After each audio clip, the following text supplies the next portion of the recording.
គ្រាន់តែមកដល់ស្រុកខាងប្តីភ្លាមគឺថាឲ្យប្តីជូនទៅលេងផ្សារដែលខ្ញុំទៅថតលើកមុនហើយមានបងដែលគាត់មើលវីដេអូហើយគាត់សួរផ្សារហើយឥឡូវខ្ញុំដឹងហើយផ្សារហ្នឹងគេហៅផ្សារព្រែកទលាប់ដោយសារតែផ្សារនេះគឺលក់នៅទល់មុខនឹងសាលាឃុំព្រែកទលាប់ហ្មងហើយផ្សារនេះគឺគេលក់ពេលល្ងាចដូចខ្ញុំប្រាប់ពុកម៉ែបងប្អូននៅក្នុងវីដេអូមុនអញ្ចឹងឥឡូវខ្ញុំមកដល់នេះគឺចំពេលអាជីវករគាត់ចាប់ផ្ដើមមកលក់ដូរកកពេញផ្សារហើយខ្ញុំទៅលើកនេះគឺខ្ញុំចាប់អារម្មណ៍ជាងគេគឺលៀសប៉ុន្តែអត់បានថត focus ឲ្យបងមើលសោះលៀសធំល្អមែនតើលៀសដែលគេទៅរាវបានពីបឹងមកហើយមកដល់កន្លែងបងស្រីនេះគឺគាត់មានលក់សត្វព្រៃមានដូចជាមន់ទឹកមន់ព្រៃមានថ្លុំមានអីចឹងណាអាចកោមនោះមកចកោម 20000 ហើយអាមួយដែលគាត់កំពុងចង្អុលនេះគឺអត់ដឹងសត្វអីខ្ញុំភ្លេចបាត់ហើយមួយហ្នឹង 30000 ហើយអាមួយរៀងខ្មៅនៅជាប់ហ្នឹង 25000 ប៉ុន្តែខ្ញុំយកអាចកោមនោះខ្ញុំអង្គុយតគាត់រំតែគាត់ចោះដំបូងគាត់ទា25000ក្នុងមួយចកោមហ្នឹងតែខ្ញុំឲ្យគាត់តែ20000ទេអញ្ចឹងទៅគាត់សុំ2ចកោមហ្នឹង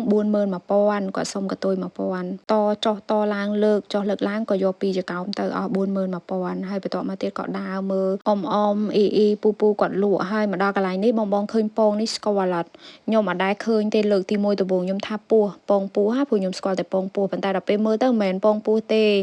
អ្នកលក់គាត់ថាពងដើកក្នុងមួយគ្រាប់តម្លៃ5000រៀលហើយខ្ញុំចង់ញ៉ាំមែនតើប៉ុន្តែវាថ្លៃអញ្ចឹងទៅក៏សុំតគាត់ចោះនៅសល់មួយគ្រាប់4500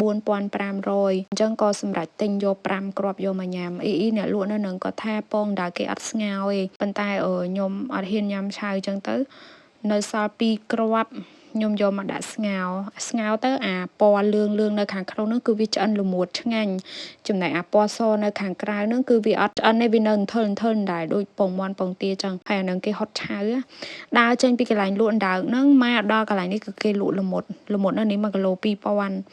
ប៉ុន្តែផ្លែរៀងទូចអត់សូវធំល្អអញ្ចឹងទិញតែ1គីឡូបានហើយចេញពីកន្លែងលក់ល្មុតហ្នឹងបន្ទាប់ពីទិញល្មុតហើយមកដល់កន្លែងយាយគាត់លក់នំអាកោគាត់ចំហុយដាក់ថាអញ្ចេះប៉ុន្តែរសជាតិឆ្ងាញ់ហើយខ្ញុំចូលចិត្តនោះ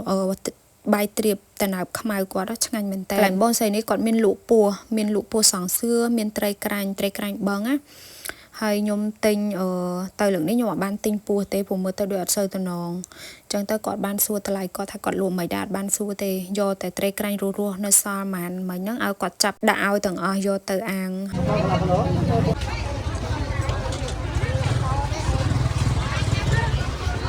បង3000ទេបងមកអាគាត់คุย3000ទេបង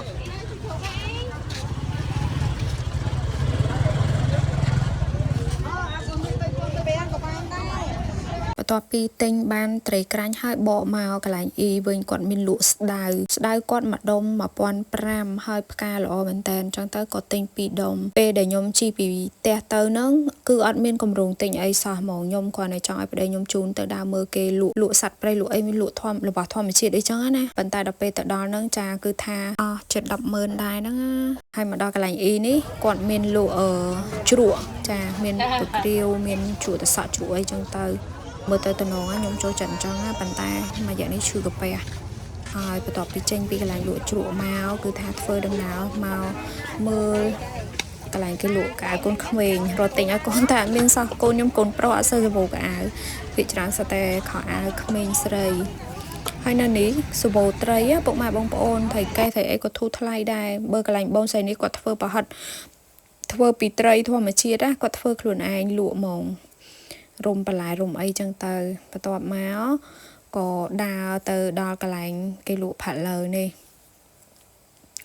មកដល់កន្លែងគេលក់ផាត់លើហ្នឹងគឺខ្ញុំទិញខួជ្រូកមួយ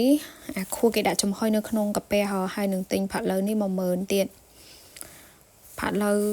គាត់នេះឆ្ងាញ់ប៉ុន្តែទិញច្រើនហ្នឹងរៀងចា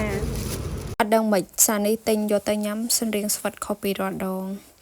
ហើយនេះខ្ញុំឲ្យបងមើលទីតាំងចាគឺថាផ្សារហ្នឹងនៅទល់មុខនឹងសាលាឃុំព្រែកទលាប់ហ្មងខ្ញុំទៅរាល់ដងខ្ញុំមិនដែរចាប់អារម្មណ៍ថាផ្សារហ្នឹងឈ្មោះអីនៅម្ដុំណាគេសួរខ្ញុំអត់ដឹងរហូតនេះគឺខួជ្រូកដែលខ្ញុំទិញមកហ្នឹងយកមកញ៉ាំឥឡូវឲ្យប៉ាភ្លក់មួយសិនចាគឺថាខួជ្រូករបស់គាត់ហ្នឹងចំហុយនៅក្នុងកាពះចឹងហើយឆ្ងាញ់ឥឡូវពេលមកដល់ផ្ទះគឺខ្ញុំឲ្យប៉ាភ្លក់ពងដើកហ្នឹងចង់ដឹងថារសជាតិវាមិនឥឡូវប៉ាភ្លក់អី